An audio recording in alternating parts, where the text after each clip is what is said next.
Hello, friends, and welcome to Weekly Witness, Texas Impact's weekly podcast designed to help mainstream Texans of faith understand the legislative process and help you engage with public policy in the great state of Texas.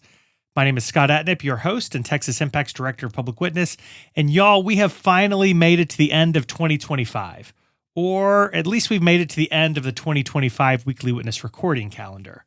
And what a year it's been. We kicked off with the service of public witness, continued through a regular session of the Texas legislature and multiple sessions over the summer.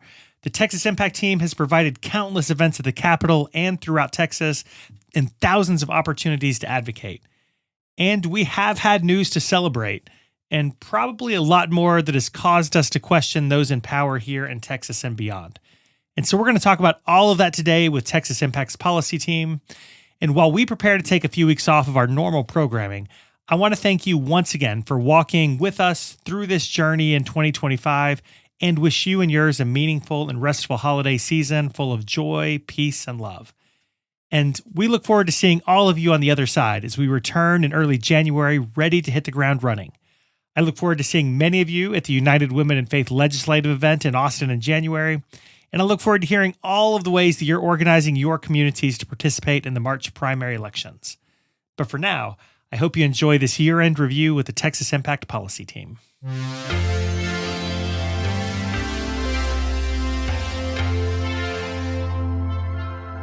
Joining us for the conversation this week are Texas Impact's policy advocates, our policy team, which is like half the office. So this is going to be a really fun conversation I've been looking forward to for a while.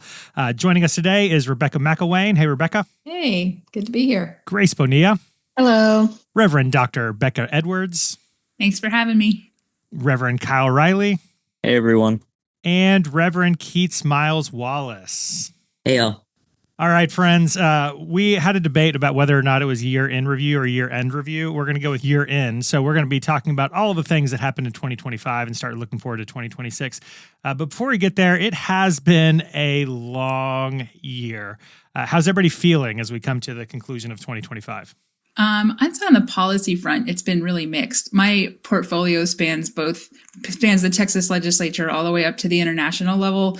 And certainly I felt very optimistic after the end of the Texas legislative session that many of the anti-renewable bills we were hoping wouldn't pass did not pass. I was feeling really hopeful about that. And then the administration at the federal level started pulling permits for wind development and other sorts of things like that to limit the development of renewable energy in some of the same ways that we had just defeated at the state level. So that was certainly disappointing. And then I just wrapped up a great time at COP in an international space, which is always so inspiring. I love that Becca went first because she's probably the one of you that could say she left the Texas legislative session feeling optimistic. So Becca, thanks for kicking us off with the word of hope, word of optimism there, even though it didn't last. How about the rest of y'all? Well, that feeling when you just pull into the end of a roller coaster ride and then it's about to go again. That's a little bit how I feel because we're right here on the cusp of the primaries and then the midterms, and we had not an unexciting time in the legislative session. We did too get to a lot of bad bills that didn't get out of calendars or out of committee, so that was good. But it was a fun ride. And then, of course, we had the redistricting twists and turns. And so, there's just this ever so slight pause right now before we just take off again. So that's how I'm feeling. You're just ready to roll. Also on brand for the elections person to remind us that the cycle never ends. Yes, we will be talking about elections coming again soon. I felt pretty good coming out of the legislative session. Our team had really great momentum and really awesome work with the Life of the Mother bill. And then, of course, in the special sessions, we had some harder work ahead of us. And we had some really bad legislation come out of that. But I think that overall, our team felt really optimistic and that our overall energy has been really positive, and looking forward to working together in the new year on some other reproductive rights policies, and seeing how we can expand access in Texas. And overall, I think we've got a lot coming from the federal government that is going to impact Texas politics and our policy efforts here. So we can't fully ignore that. But I think working in our own context has given us a lot of good momentum and optimism to lead us into the new year. Love that. Another word of optimism, at least somewhat, coming out of the repro space. For public education, we had a bit of a crazy year, a lot of religious freedom issues coming into the public education space, as well as financial issues with the school budget and not getting as much added to the school budget that we wanted to see.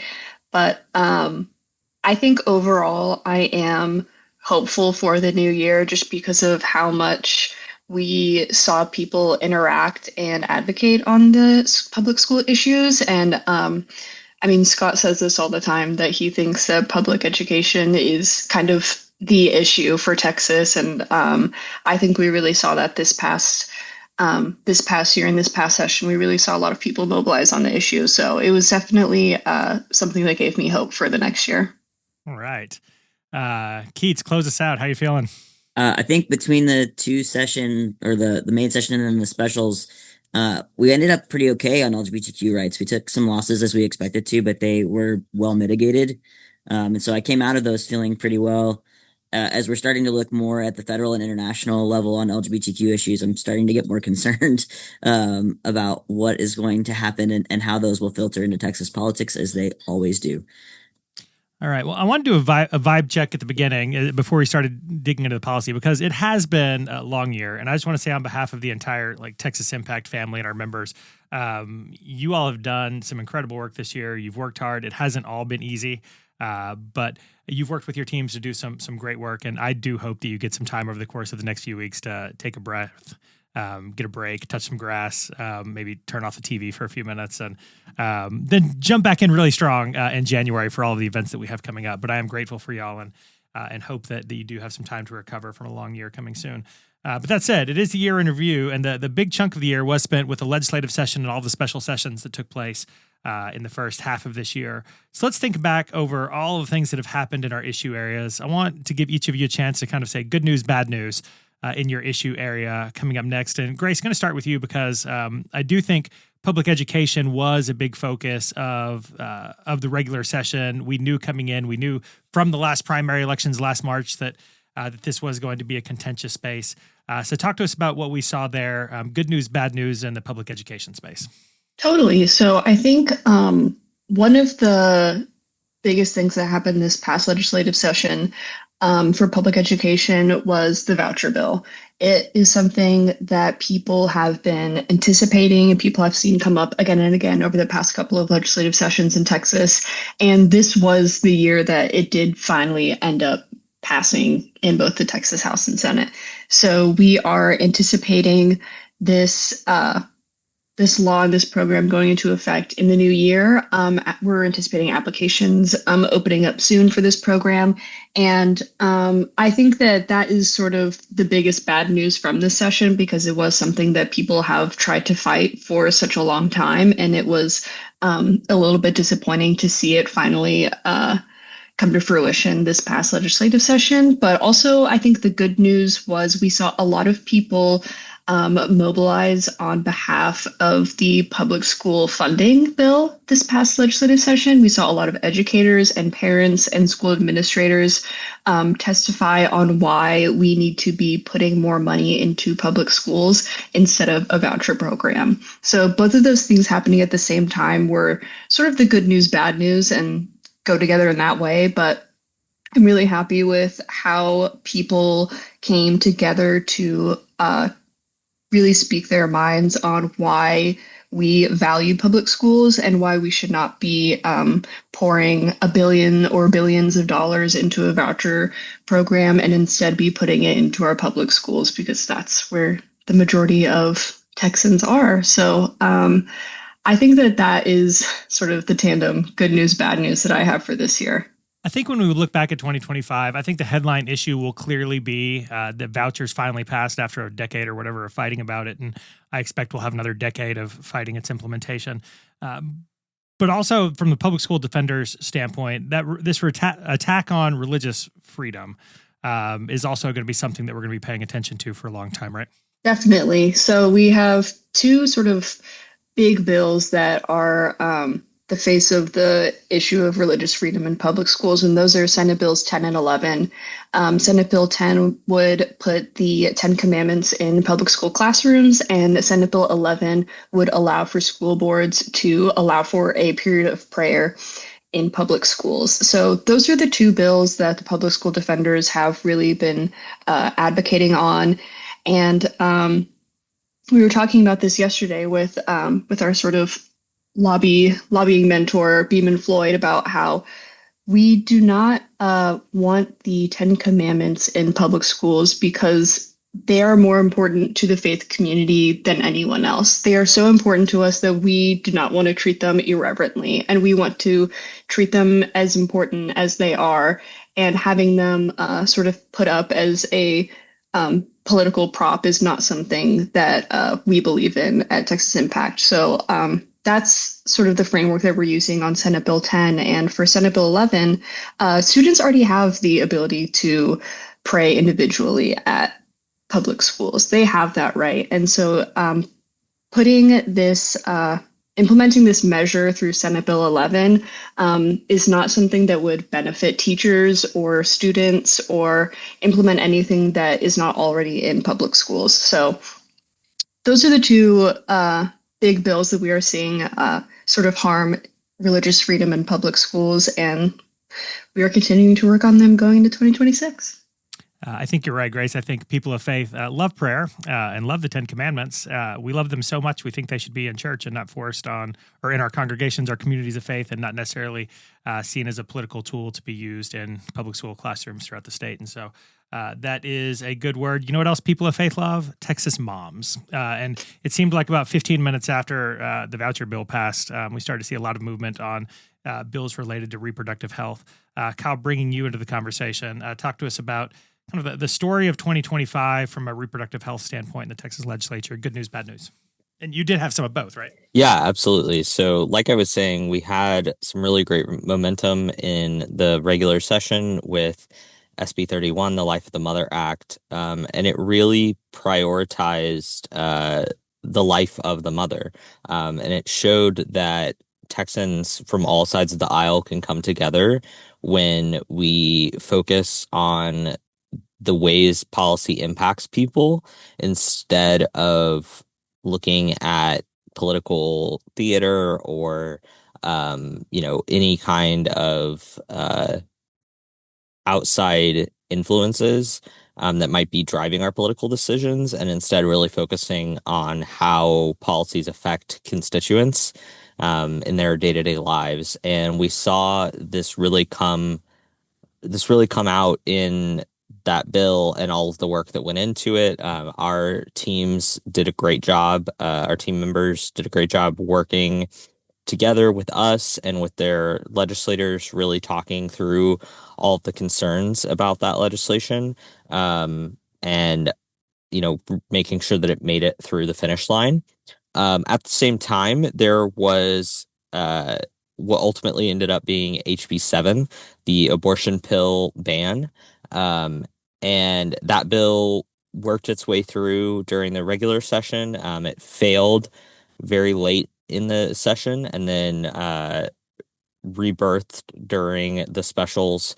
And it really it's yet to be seen what kind of impact that's going to have on reproductive health in Texas, but it is anticipated to have a negative impact because it will in some way restrict access to abortion medications for people in Texas. And that is the number one way that people are able to access abortion care in the United States, and especially in a state like Texas where that is the only kind of abortion care that people have access to. And unfortunately, they have to get that care via telehealth from providers in other states because we have restricted that access to healthcare so much in the state that there are no other options. And so, yeah, we don't know what the impacts of that are going to be. We also don't yet know what the impacts of SB 31 are going to be. But we know that it is a move in a positive direction for the Life of the Mother Act to have been passed. And we can only hope that we, I like to say, hopefully we don't hear about its impact, because that will mean that people's lives are being saved, and we aren't hearing stories like we were so often of people losing their lives for providers being scared to give them care in medical emergencies and life-threatening situations. So that's my hope for that bill, and we'll see where we go from here. Thanks, Kyle. I want to talk for a second about the Life of the Mother Act, because Beeman and B were on the program last week and talked about the policy process and so many instances being broken where stakeholders aren't at the table and issues are being forced through. But that seemed like one where it was a really heavy lift, with a bunch of advocates really getting involved in the details, participating in the process, giving testimony, and stakeholders being a part of the process, legislators listening. Why do you think that was so? Why do you think that bill worked out that way and had that kind of opportunity for input? I think, again, it's taking away the larger aspects of political theater and some of that input. I think it's also an example of the ways that people from different backgrounds and different people from different ideologies and different perspectives on abortion can come together and agree that women's lives are important and sacred, and they need to be we need to be helping people when they are in dire situations. And I think that became the driving force for this legislation. And it allowed stakeholders from all sides of the aisle and all different backgrounds to really give their input, and also not have to necessarily draw back on their belief systems. They were able to say, I have this belief about abortion in general, but I'm coming in support of this bill because no matter what that opinion is, I believe that this bill is important and vital for the women and then families of Texas. All right. Well, props to y'all. That was some really incredible work throughout the course of the legislative session. Another issue area where there was a lot of conversation and a lot of working across the aisle was the environmental space. So, Becca, talk to us about what you took from the session. What are the takeaways? Yeah, like you said, there was some unexpected bipartisan cooperation. Early in the session, there were pretty quickly 3 Senate bills that would have really limited the ability of developers to build renewables in Texas. We were pretty worried about those, especially when they all passed the Senate in short order on one very late evening. That was super disappointing. But as soon as they got over to the House side, it seems like, someone put on the brakes. And I think it was just both sides coming to the realization about the benefits that Texas gets from the renewable energy industry. Texas has benefited significantly from this sort of all of the above energy policy, where it doesn't matter if it's electrons or molecules. We need energy, and so we'll build it however we can. And certainly landowners in West Texas have really benefited from having renewables on their property. I think that was a major piece of the puzzle. And the recognition that after Winter Storm Uri, we're still not, without renewables, we're not where we need to be as far as providing the electricity that we need to keep things stable during an emergency. So, like you said, it was bipartisan. It was surprising. There were some unlikely coalitions, and I thought it was such a hopeful note in the middle of what was a pretty challenging session for many of my colleagues. So that was the good news. And like I said, we came out of the session pretty happy about what had gone on in the energy and the environment space. And then towards the end, it's hard to say exactly what, I guess the biggest piece of bad news in the energy and the environment space is something that happened during the special session, and really the events of July 4th of this year, the tremendous loss of life and damage that we had in Kerrville and Williamson County and other places as a result of the really significant flooding that we had in Texas over the summer. I was out of the country when that happened, but immediately started hearing and seeing some really troubling images. So the legislature took up those issues in the special sessions, looking at safety, looking at warning systems, looking at emergency response, and started asking lots of difficult questions about what went well, what went poorly, and what we could do better in the future. So I think that was a constructive conversation. I think there were lots of good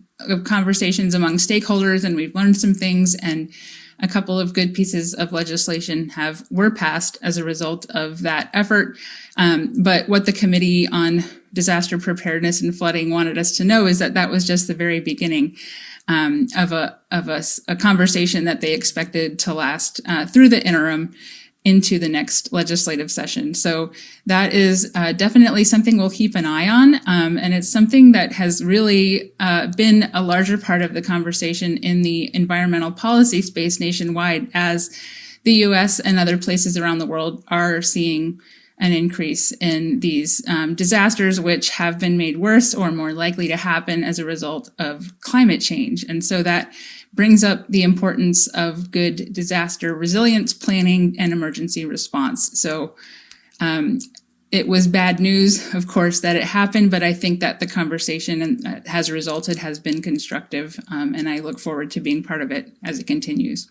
Yeah, and I think we talked about that on this podcast, is that with that, our annual 100-year weather event taking place just before the special session, it was always going to be a heavy lift to try to figure out how to respond to that or what comes out of that, it was always going to require a bunch of interim conversations to get good policy outcomes, right?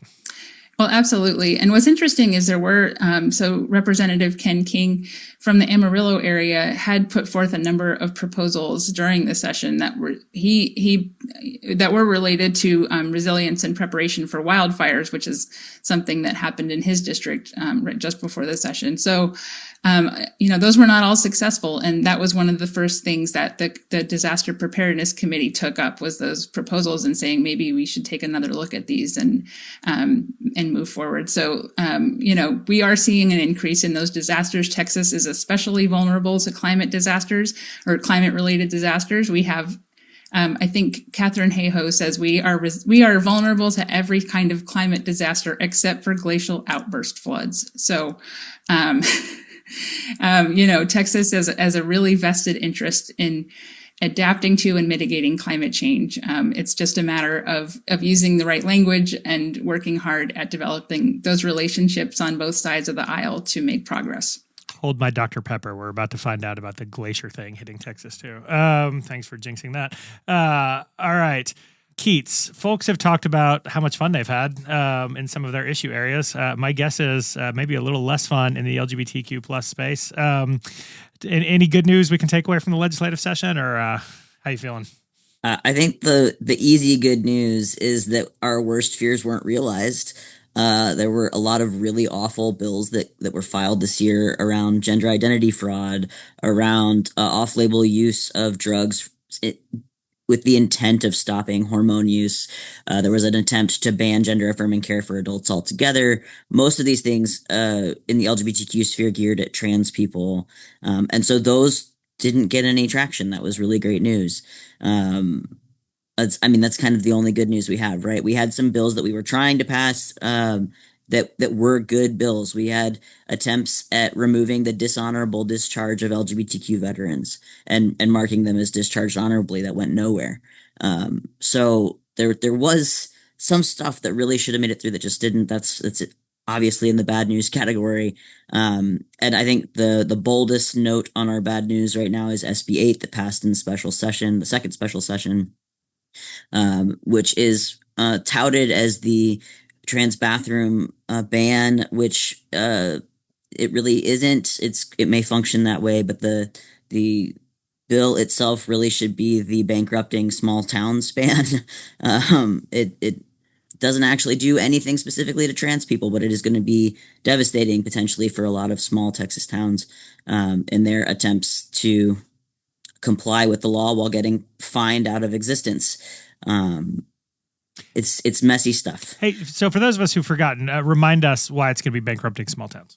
Sure. So SB 8 is, as I said, set up to be a trans bathroom ban, but the function of it is that public institutions are required to make sure that people are using the restroom that is as indicated by their sex assigned at birth. The requirement of that is, according to the bill author, in line as much as having appropriate signage, right? It's not set up to be an invasive thing, although it likely will end up that way in some places. But for every violation of that, if someone should use the quote unquote incorrect bathroom, then they can be reported for that institution not correctly protecting the restroom. The person who supposedly used the incorrect restroom is not held responsible for it at all. It bears no legal danger for trans people or anyone who's mistaken for using a restroom that is not aligned with them. But it does bear significant fines, $25,000 for the first infraction and $125,000 for every subsequent infraction for the public institutions, with no burden of proof on any of the claims whatsoever. So someone can come in and say, I saw someone incorrectly attending a restroom, and that institution can then be fined for that based on no real evidence. All right. Well, Keats, thanks for that. Anything to add before? I just hope the news gets better. I think we're a long way out from having good LGBTQ news in the state of Texas, but I'm hopeful that it will happen. I hope the news gets better too. And I hope the news gets better starting with 2026 elections, which, Rebecca, we're going to talk about 2026 elections probably for the next year. But before we get into 2026, let's think about what happened in the election space policy-wise in 2025. Any good news, bad news from the legislative session that stands out to you? Yeah. So on the good news front, there were, like Keith said and others, there were a lot of bills, bad bills that didn't go anywhere. The most significant, in my estimation, was the SB 16, the proof of citizenship bill that would have required voters to prove that they are citizens by showing a birth certificate or a passport, and or a couple of other options too, but those were the primary ones. And the reason it didn't go anywhere, it made it to calendars and then just stalled there. And the good news is that people came together to really fight that across so many different kinds of organizations. Number one, it affected married women whose names that are on their birth certificate would not match the name that registered to vote under.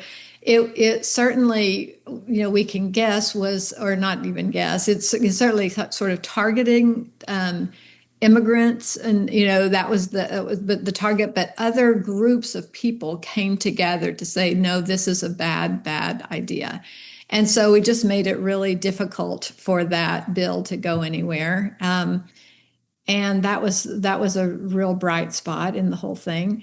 There were other bad bills that didn't go anywhere. One that would have made it against the law in Texas to do ranked choice voting didn't go anywhere. One that would make it illegal for any public employee, like a high school social studies teacher, to give out any kind of voter registration, or any kind of public employee to give out,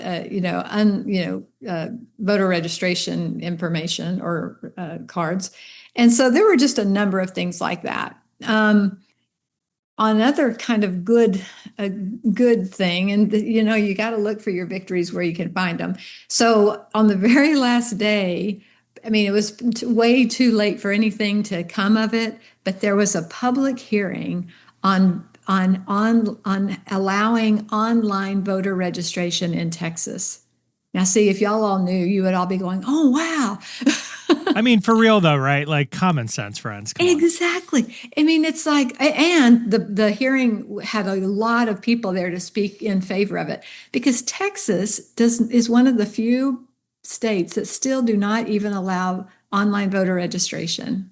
Come on, so if your goal, if you think that voting should be accessible and easy and available, then that would have been good news, that for the first time ever it at least got a hearing. So there's that. On the bad news front, the king of the hill on bad news, the king of the bad news hill has got to be the redistricting, and the fact that the maps that were passed and signed and made, they are being allowed to stand for the 2026 elections. So, the havoc and the harm and the chaos that is ensuing because of all these changes.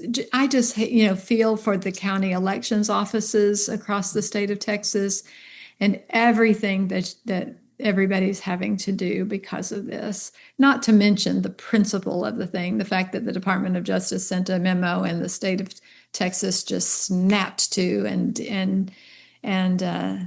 there's so much that could be said about that, but it's definitely on the bad news front. Definitely on the bad news front. All right.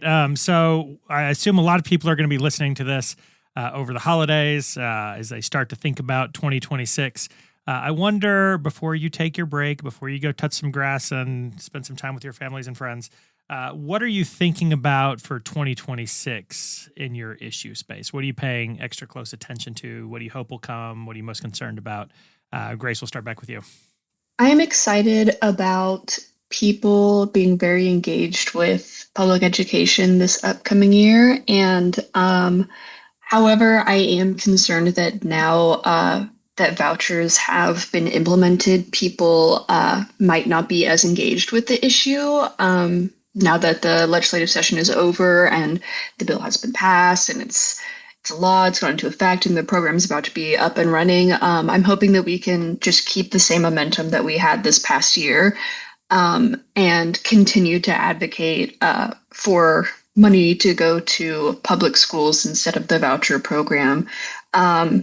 Because it has already been implemented and the program has been created, we can still advocate to not have it expand to the degree that it has expanded in other states. And we know that the voucher program in Texas is the biggest initial voucher program that's ever been started in any state. So I think that we just need to stay vigilant on the issue and make sure that we keep the same momentum and that we keep people engaged on vouchers, and same for all of the other bills that we were following this past session. I think we just need to keep our momentum and make sure that we keep our public school defenders and everyone else in Texas Impact educated on what's going on so they can continue to do the work that they've been doing all year.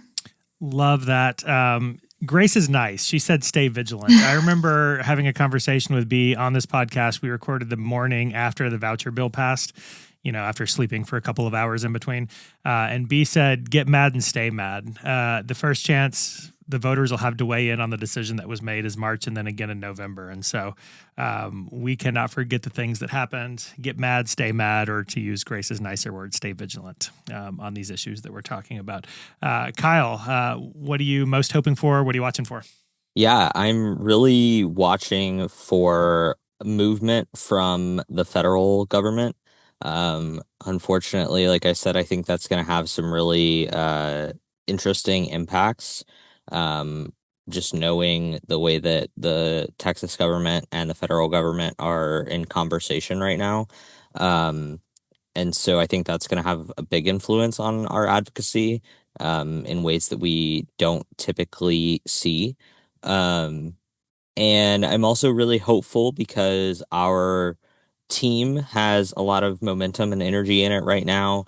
to continue the work that we saw with the Life of the Mother Act and to continue bridging those divides and having conversations across party lines and across lines of pro-choice and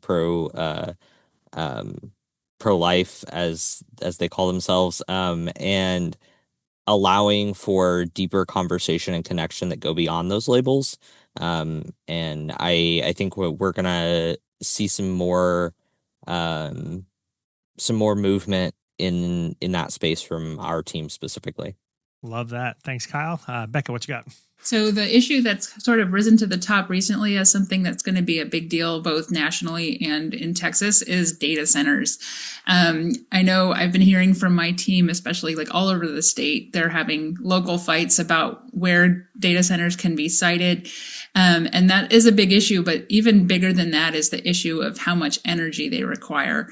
The legislature passed SB 6 during the regular session, and that is designed to sort of systematize the way these large loads are added onto the Texas electrical grid. And as I mentioned earlier, that capacity issue remains a problem. So whether, when we have things like data centers or an AI, it's an open question, right, of what's necessary to continue, using our maps and our smartphones and what's not necessary. And that's been a hard conversation to have. I know the administration just made noise about having national ban on rules, state level rules that would limit the development of AI in any way. So that's troubling, but definitely it's a climate and energy question because they do use such a significant amount of electricity. And given our capacity issues, we do want to be careful about how we're using our energy and what kind of energy we're using. So as the PUC and ERCOT begin talking about how best to implement SB 6 and how to add transmission and how to make all these changes that we definitely need so that we can expand the use of electric vehicles and electrifying our appliances and things like that. We also have this sort of, this come from behind horse that is causing some real problems in that conversation. So I know that that's been a big concern of my team. It's been a big concern of my federal coalitions, and it's a major issue for climate advocacy people. So that's what I'll be watching closely in the next few months. I'm glad that you're on that because we were on the Lutheran State Public Policy Office call last week, and like 5 different people talked about data centers, and I thought, I need to learn more about this. I bet Becca knows some things. And so, spoiler, you do. So we'll chat more. Thanks for that. Speaking of Lutherans, Keats, what are we watching for this next year in your space? I think locally, at least in Texas, we're looking at what the implementation of SB 8 actually ends up looking like. The law itself did not offer any guidance in that regard. And so it's up to each public institution to determine how they want to enforce this law. There's a lot of curiosity about how that will happen, and many institutions that are saying they have no idea. On the larger scale, federally, we're looking at the hope that we continue to not knock down gay marriage as a ruling. The Supreme Court has said that they won't hear Kim Davis's case. Who knows if another one will pop up? My hope is no. And then on the international level, we're starting to see cases, especially in Great Britain, that might lend credence or support to the gender identity fraud bills that we saw fail last session. And so the big concern is whether those will come up again with more support than they've had before. All right. Thanks, Keats.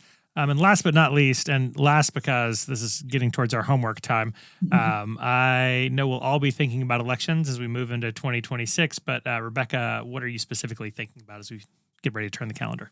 Well, the Houston Faith Votes cohort has gotten another year of funding from Houston Endowment to do some very valuable work that will benefit all of the faith communities very soon in the future. And what they're doing is these 24 or so congregations have agreed to collect data on all of their get out the vote activities, who they are touching, who they're talking to, and what they're specifically doing.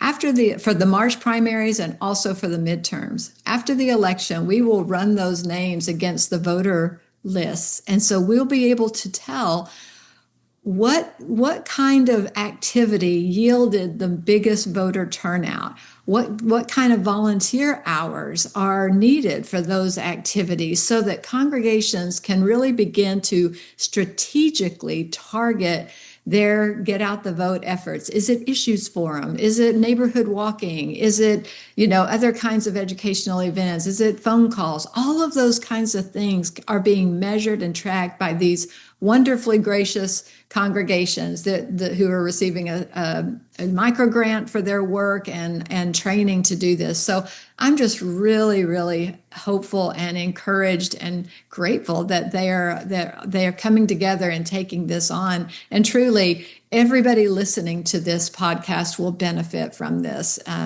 work that they're doing. So that's one thing. There are also number of other churches that are in congregations beyond these that are in the cohort that are doing wonderful get out the vote effort. There's North Texas Faith Votes, and there's many other churches and faith communities around Houston that are doing wonderful work. And so taking advantage of those resources for getting on board to where voting and elections in general become just a part of the culture of our congregations.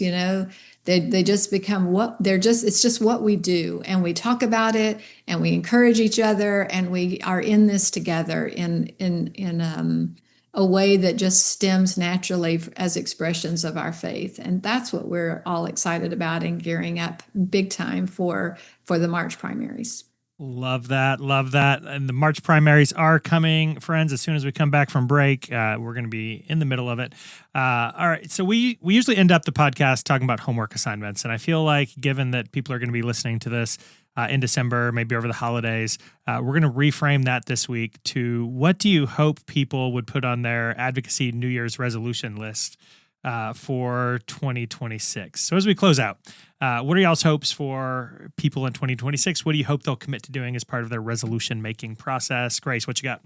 I have a specific New Year's resolution that I hope people do. I think that, and it's one that is actually also my New Year's resolution, is to educate myself more on public school finance and how money gets to our public schools in Texas. So I think that this is one of the biggest issues in public schools in Texas right now, is their lack of funding. And it's very confusing to figure out where the money is coming from, how it gets to public schools, how it's allocated, what happens when things are added to the basic allotment versus things are added to specific uses. So I think that together, myself and the public school defenders and anyone else who is interested can dedicate more time to figuring out the public school finance formula and how we can better advocate for more money for our public schools. So just know, friends, that while the rest of us are spending time with gifts and family and such over the holidays, Grace is going to be hanging out with an abacus, doing all kinds of math things. You're welcome. Good challenge. All right. Kyle, New Year's resolution for your friends. My New Year's resolution for myself that I've already kind of started is doing more reading. There's a lot of really great resources from different advocates and networks across the country who have done really great research on the topic of abortion and abortion policies, and also how we got here in the first place. And so I'm really, I've been in this space for a while, but I've got a lot to learn. And I think a lot of our new advocates as well as some of our folks who have been around for a while and know kind of the players and the plays that they've made. I would really challenge folks to dive into some of that work. And I hope to have a little book club started between myself and my members by about March, between all of us doing this. So I hope that people can start doing that reading maybe after the holiday. You said this in the staff meeting the other day, and I was thinking that doesn't sound like my idea of a fun holiday break. to be reading a bunch of abortion-related books, reproductive health-related books. But Kyle, I hope you find joy in that. Thank you so much. All right. Becca, what do you have? My New Year's resolution and my hope from our advocacy team is that you will lean into your local governments, find a city council meeting, find an HOA meeting, go attend, learn, make a friend, take a friend, just get involved. That is where we are seeing a lot of really excellent work being done on the climate and energy front. And I think what we saw in the session and what I've learned from my team is that we have more in common than we think we do. And the thing that's really slowing progress is that we're not having those conversations. So that's the most accessible level of government for us to get involved with. It's also the place that we are able to make the biggest impact. So my New Year's resolution is to challenge yourself to attend a city council meeting. All right. Hang out with school board members, city council members, local government folks. Love that. Keats, what do you have for us? I think for myself and for anybody on any team, no team at all, wherever you're at, the most important thing that anyone can do right now is look for the facts when you hear something. In the LGBTQ sphere specifically, most of what's going on is people relying on misinformation. And if you never hunt down the misinformation to know differently, you believe things that are just blatantly untrue. And so I hope whatever sphere you're in, that you're able to commit to hunting down the facts. It takes more work. It takes more time. It's definitely a little more frustrating than just believing what you're given, but it pays off every time. Yeah, and I think that's a good word also to say the people who attend these calls, the people who attend our team meetings, I keep saying you are experts, right? By virtue of the fact that you're spending an hour or 30 minutes every week or two learning the facts, you are now experts. Go out in your community and let folks know what's actually going on. I think that's an important word, Keats. Thanks. Rebecca. Okay. Two very specific things. One is for congregations. Here's my New Year's dream. If congregations would break themselves up into voting pods, remember when we had like small Christian communities, small faith communities, all those kinds of things, do that, but around voting, where you and 12 of your friends hold each other accountable for getting out the vote in every single election. That would be one dream if we could begin to institute that structure in our congregations.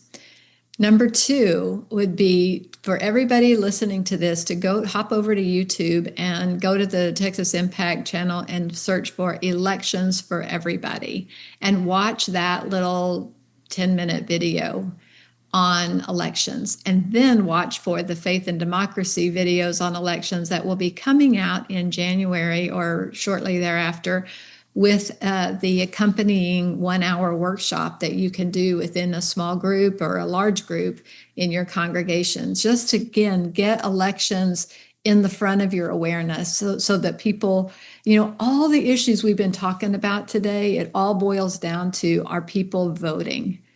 And if we don't have that, then we're sunk anyway. And so that really is what I would want for all of us, for the lifting up of all these issues we've been talking about.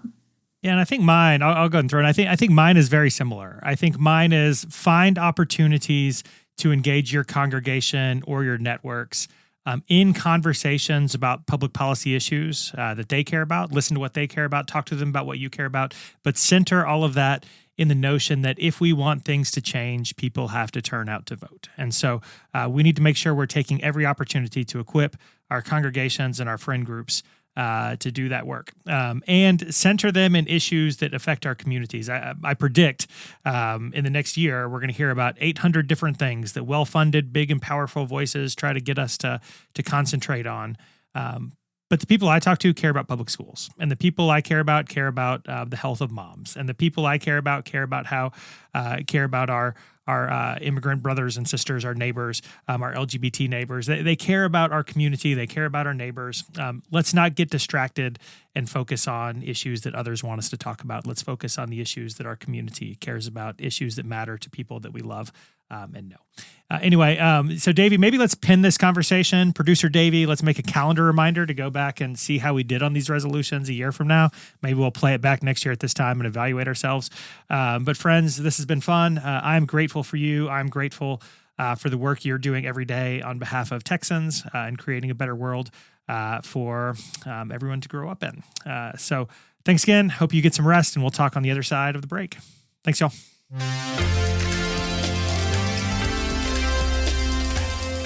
I want to thank the policy team for the time today and for their work throughout the year. And I want to thank you for tuning in. As we head into the holiday break, I want to once again thank this community, our faithful Weekly Witness listeners, for your continued support. And I hope that you're able to find time to relax, find meaning, and enjoy some time away during the holiday season. As always, Texas Impact is your partner for effective advocacy. We have resources to help you be an effective advocate on our website at texasimpact.org. Check out the Action Center page, as well as Texas Impact's Texas Faith Votes campaign. Join one of our issue teams and encourage your congregation to get involved in the work. In addition to the website, make sure you check out our Substack and all of our social media channels, including the Ledge TV playlist on our YouTube channel, which is a great resource to help you share the story of what's happening. While you're on the website, I hope you'll take a moment to sign up to be a member of Texas Impact. Your membership supports this podcast and all of the work to engage Texans of faith to advocate for a more just and equitable Texas.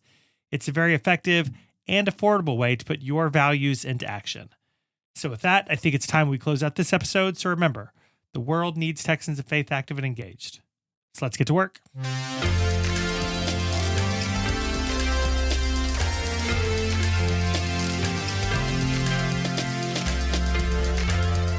Weekly Witness is hosted by Scott Atnet, engineered and produced by David Fasalo. Our executive producer is B. Moorhead. The opinions expressed on Weekly Witness are those of Texas Impact and our guests, and do not necessarily reflect the views of our sponsors. Weekly Witness is a product of Texas Impact, people of faith working for justice. Visit us online at texasimpact.org.